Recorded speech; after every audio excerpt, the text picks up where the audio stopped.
ഇന്ന് നമ്മളിവിടെ ഡിസ്കസ് ചെയ്യാൻ പോകുന്നത് ഇൻവെസ്റ്റ്മെൻറ്റ് മാനേജ്മെൻറ്റ് എന്ന സബ്ജക്റ്റിലെ ഇൻവെസ്റ്റ്മെൻറ്റ് എന്ന ചാപ്റ്ററിലെ റിസ്ക്കും പ്രോബബിലിറ്റിയും തന്നിട്ട് എങ്ങനെ നമുക്ക് സ്റ്റാൻഡേർഡ് ഡീവിയേഷൻ കണ്ടുപിടിക്കുക എന്നതാണ്. അപ്പോൾ ഇതിൽ ഫസ്റ്റ് നമ്മളൊരു ക്വസ്റ്റ്യൻ ഡിസ്കസ് ചെയ്യാൻ പോവാണ്. The return and probability distribution of an investment are given below. The initial investment is ₹100. Calculate standard deviation. അപ്പോൾ ഇതിൽ ഇനീഷ്യൽ ഇൻവെസ്റ്റ്മെൻറ്റ് 100 തന്നിട്ടുണ്ട്. ഇനി നമ്മളോട് സ്റ്റാൻഡേർഡ് ഡീവിയേഷൻ കാൽക്കുലേറ്റ് ചെയ്യാനാണ് പറയുന്നത്. അതിന് വേണ്ടിയിട്ട് റിട്ടേണും പ്രോബബിലിറ്റി തന്നിട്ടുണ്ട്. റിട്ടേൺ 10, 20, 30, 40. പ്രോബബിലിറ്റി 0.20, 0.10, 0.30, 0.40. ഇനി നമ്മളിതിൻ്റെ സൊല്യൂഷൻ കണ്ടുപിടിക്കാൻ പോവുകയാണ്. അപ്പോൾ അതിന് 5 കോളം വേണം. Return, probability, deviation, D square into P.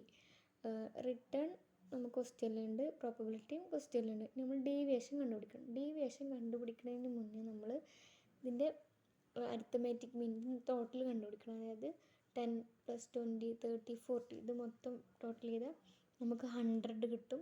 ഈ 100ന് ഇതിൽ എത്ര എണ്ണം ഉണ്ട്? 1, 2, 3, 4 കൊണ്ട് ഹരിച്ചാൽ നമുക്ക് 25 കിട്ടും. ഈ 25 വെച്ചിട്ടാണ് നമ്മൾ ഡീവിയേഷൻ കാണേണ്ടത്. അതായത് റിട്ടേണിന് ഈ 25 നമ്മൾ മൈനസ് ചെയ്യണം.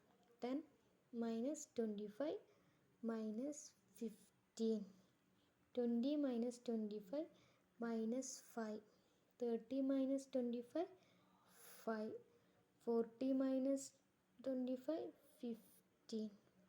അപ്പോൾ നമുക്ക് ഡീവിയേഷൻ കിട്ടി. ഇനി ഇതിന് ഡി സ്ക്വയർ 15ൻ്റെ സ്ക്വയർ 25, 5ൻ്റെ 25, 5ൻ്റെ 25, 15 × 25 കിട്ടി.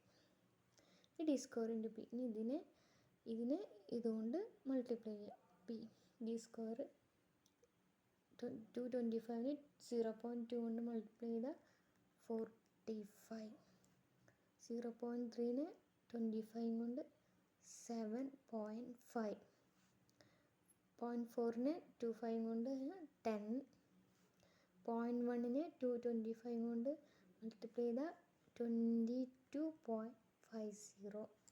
നമുക്കിതിൻ്റെയൊക്കെ ടോട്ടൽ ഇതൊക്കെ കാണാം. ഇതിൻ്റെ ടോട്ടൽ കാണണം. ഇതിൻ്റെ ടോട്ടൽ 85 കിട്ടും.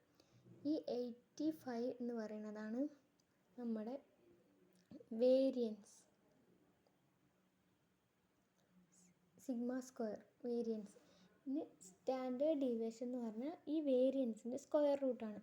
അതായത് standard deviation is equal to standard deviation is equal to root 85. 85ൻ്റെ റൂട്ട് അതായത് 9.22. 9.2 ആണ് നമ്മുടെ സ്റ്റാൻഡേർഡ് ഡീവിയേഷൻ.